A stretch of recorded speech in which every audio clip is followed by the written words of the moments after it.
How to fix insufficient fonts Google Play error message. So hello guys, welcome back to my YouTube channel. In this quick tutorial I'll be talking about how to fix insufficient fonts Google Play error message being displayed on your device.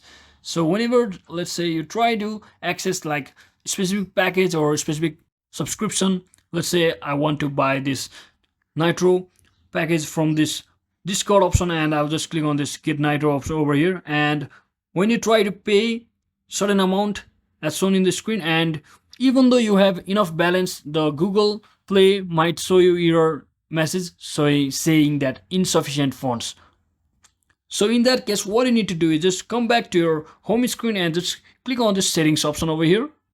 So once you're inside your devices settings, just scroll down until you see the apps section. Just tap on this. So once you're inside here, just locate, or you can also simply search in for the Google Play Store, just like this.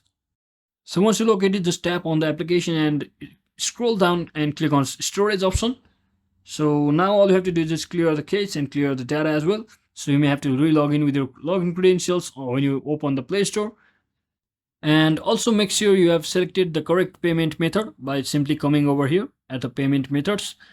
So once you do all of that, you should be easily able to overcome the issue regarding the message saying Google Play error message of insufficient fonts. So that is it for today guys. I hope this video was helpful. If it was, don't forget to like and subscribe to the channel. See you on the next one.